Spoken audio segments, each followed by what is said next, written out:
পঞ্চগড় থেকে যোগ দিচ্ছেন সহকর্মী হোসেন রায়হান, যাচ্ছি তার কাছে। রায়হান, আমাদেরকে জানাবেন পঞ্চগড়ের ফিলিং স্টেশনগুলো থেকে যানবাহন চালকদের পাশাপাশি কি কৃষকরাও পর্যাপ্ত পরিমাণে ফুয়েল নিতে পারছেন কিনা?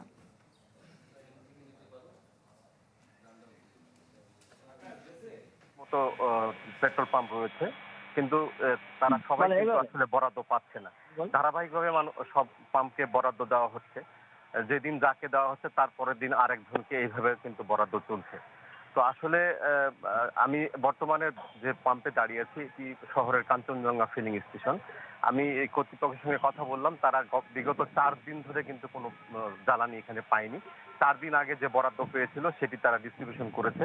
আর গতকালকে ডিলার বন্ধ থাকার কারণে পার্বতীপুর থেকে তারা তেল আনতে পারেনি। আজকে কিন্তু পঞ্চগড় জেলার অধিকাংশ পাম্পেই কিন্তু তেল নাই, কারণ গতকালকে ছুটি ছিল। আর আপনি শেষ পাম্পের কথা বললেন, বর্তমানে কিন্তু বোরোর ভরা মৌসুম চলছে। বোরো চাষিরা আসলে এই অঞ্চলের মাটি এবং আবহাওয়া ব্যতিক্রম হওয়ার কারণে সম্পূর্ণ সেচের উপরে কিন্তু নির্ভর করতে হয় বোরো চাষিদেরকে।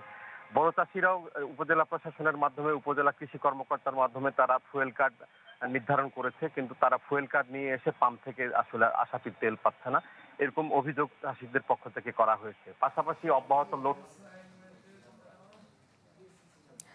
দর্শক, আমরা সরাসরি যুক্ত ছিলাম পঞ্চগড়ে, শুনছিলাম জ্বালানি পরিস্থিতির খবর।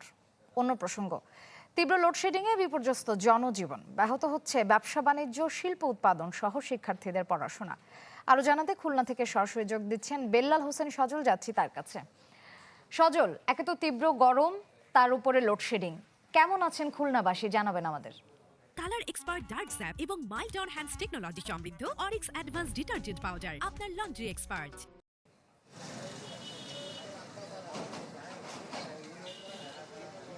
শ্রেয়া, আপনি যেটি বলছিলেন যে তীব্র গরম, তপ্ত রোদে দাঁড়িয়ে আছি, আপনি দেখতে পাচ্ছেন হয়তো 5 মিনিটের মধ্যে আমরা ঘামে যাচ্ছি। বাইরে দাঁড়িয়ে থাকাটাও খুব কষ্ট, তার মাঝেও যে লোডশেডিং সেটি তো প্রতিনিয়ত হচ্ছে। 1 ঘন্টা কারেন্ট থাকলে দেখা যাচ্ছে আরও 1 ঘন্টার বেশি সময় কারেন্ট থাকছে না।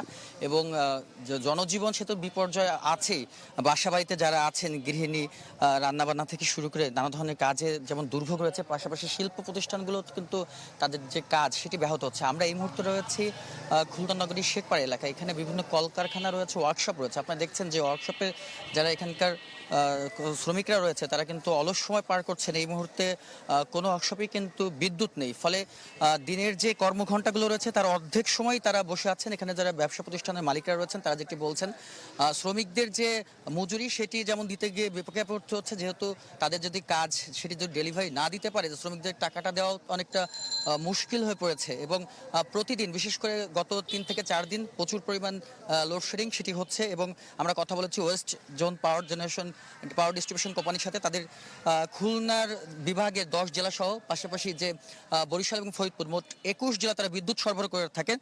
তাদের তথ্য মতে প্রতিদিনই কিন্তু দুপুর, বিকেল, দিনের রাতে সবসময় কিন্তু লোডশেডিং সেটি থাকছেই। পাশাপাশি এই 21 জেলায় প্রায় 158 থেকে 200 মেগাওয়াটের মতন ঘাটতি রয়েছে। প্রতিদিন তাদের হিসেবে প্রায় 700 থেকে 800 মেগাওয়াট বিদ্যুৎ সেটি কিন্তু প্রয়োজন। তবে নানা ধরনের যে বিশেষ করে তপ্ত গরমের কারণে এই যে বিদ্যুতের চাহিদা সেটি অনেকাংশে বাড়ছে। ফলে তারা পর্যাপ্ত যে বিদ্যুৎ সেটি দিতে পারছে না। এই ঘাটতির ফলে বিভিন্ন জায়গায় যে লোডশেডিং সেটি রয়েছে। পাশাপাশি এসএসসি পরীক্ষা, অনেক পরীক্ষার্থীও এই যে তীব্র গরমে তারা পড়াশোনা তাদের যেমন ব্যাহত হচ্ছে, পাশাপাশি তারা যে পরীক্ষা হলে অনেক সময় পরীক্ষা দিতে গিয়েও তারা ঘামিয়ে যাচ্ছেন, সেখানেও বিদ্যুৎ থাকছে না। পাশাপাশি বাসায়ও যখন পড়াশোনা করতে যাচ্ছেন তখন তারা ঘামিয়ে যাচ্ছেন, অসুস্থ পড়ছেন। বাবা মারাও অনেক সময় বিপাকে পড়ছেন, বিশেষ করে শিশুরা বাসায় যে তপ্ত গরম অনেক সময় ঘামিয়ে যাচ্ছেন। আবার পরবর্তীতে দেখা যাচ্ছে যে বিদ্যুৎ আসলে বা পাখার বাতাস, তখন তাদেরকে আবার বাতাস করতে হচ্ছে। আপনারা দেখতে পাচ্ছেন যে নগরীর যে শেখপাড়া এলাকা, এখানে নানা ধরনের যে ওয়ার্কশপ, এই ওয়ার্কশপগুলো কিন্তু বিদ্যুতের উপর নির্ভর। বিদ্যুৎ না থাকার কারণে তারা যে ধরনের বিপাকে পড়েছেন, দেখছেন যে অনেকেই কিন্তু অলস সময় বসে আছেন। এবং সঠিক সময়ে যে কাজের ডেলিভারি সেটি না দেওয়ার কারণে অনেক সময় যে তাদের যে ক্লায়েন্টরা রয়েছেন সঠিক যে পারিশ্রমিক সেটা অনেক সময় পান না। এবং এই যে শুধুমাত্র কলকারখানা থেকে শুরু করে বাসা বাড়ি সব ক্ষেত্রেই এখন আমরা দেখি যে অনেক বাসার ক্ষেত্রেই ইলেকট্রিক চুলার মাধ্যমে রান্নাবান্না তারাও কিন্তু অলস সময় পার করছেন। এবং সব মিলে বলা যায় তীব্র গরমে মাঝে লোডশেডিং একটা ভয়াবহ বিপর্যয় ডেকে নিয়েছে খুলনাবাসীর কাছে। এই ছিল আমার কাছে খুলনা থেকে শ্রেয়া। ধন্যবাদ সজল। এরই মধ্যে আমাদের সাথে নেত্রকোনা থেকে যুক্ত হয়েছেন সহকর্মী হানিফুল্লাহ আকাশ। লোডশেডিং এর আরো খবর তার কাছ থেকে শুনবো। আকাশ, নেত্রকোনাবাসী আসলে কতখানি ক্ষতিগ্রস্ত হচ্ছে এই লোডশেডিং এ?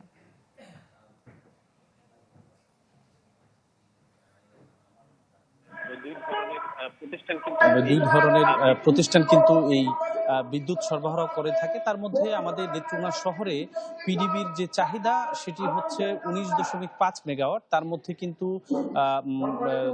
10 থেকে 12 মেগাওয়াট সরবরাহ করা হয় এবং বাকি যে 6 থেকে 7 মেগাওয়াট বিদ্যুৎ কিন্তু চাহিদা থেকেই যায়, যে কারণে আসলে শহরের এক ফিডার থেকে অন্য ফিডার বন্ধ করে এভাবে লোডশেডিং দিয়েই কিন্তু মানুষকে বিদ্যুৎ সরবরাহ করছে বিদ্যুৎ বিভাগ, যে কারণে আসলে শহরের মধ্যে এই যে দুর্ভোগ সেটা কিন্তু বাড়ছে এবং প্রত্যেকটি এলাকাতেই কিন্তু এই যে গরমের যে তাপদাহর কারণে নাভিশ্বাস তৈরি হয়েছে এবং চলমান যে এসএসসি পরীক্ষা সেই পরীক্ষার্থীরাও কিন্তু রাতে ঠিক মতো পড়াশোনা করতে পারছেন না, এমন অভিযোগও করেছেন অভিভাবকরা। এবং শহরের যে বিদ্যুৎ সম্পর্কিত যে সকল ব্যবসা প্রতিষ্ঠান রয়েছে, ওয়ার্কশপ সহ যে বিভিন্ন ধরনের প্রতিষ্ঠান, সেগুলো কিন্তু তাদের যে স্বাভাবিক যে কার্যক্রম সেটিও কিন্তু পরিচালনা করতে পারছেন। এবং সেই সাথে আরেকটি কথা সে জানিয়ে রাখতে চাই যে নেত্রকোনা পল্লী বিদ্যুৎ সমিতি কিন্তু 10টি উপজেলায় বিদ্যুৎ সরবরাহ করে থাকে।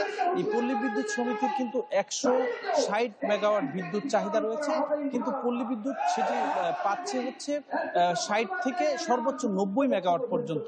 তার মধ্যে কিন্তু অধিকাংশ যে চাহিদার তুলনায় কিন্তু অধিকাংশ প্রায় 60 থেকে 50 মেগাওয়াট বিদ্যুৎ কিন্তু সংকট থেকেই যাচ্ছে, যে কারণে কিন্তু আসলে গ্রাম অঞ্চলেও কিন্তু এখন এই পল্লী বিদ্যুতের যে বিদ্যুৎ সরবরাহ সেটি সঠিকভাবে দেওয়া সম্ভব হচ্ছে না, যে কারণে কিন্তু আসলে এই যে লোডশেডিং এর যে সংকট সেটা কিন্তু গ্রামেও ছড়িয়ে পড়েছে এবং যে কারণে কিন্তু এখন ওই গ্রাম অঞ্চলের মানুষ কিন্তু এই বিদ্যুতের লোডশেডিং এর কারণে আসলে ভোগান্তিতে পড়েছে। আসলে এই যে বিদ্যুতের লোডশেডিং এর সংকট সেটা কিন্তু বাড়ছে এবং এইটার জন্য জনগণের উদ্বেগ উৎকণ্ঠা সেটাও কিন্তু দিন দিন বাড়ছে।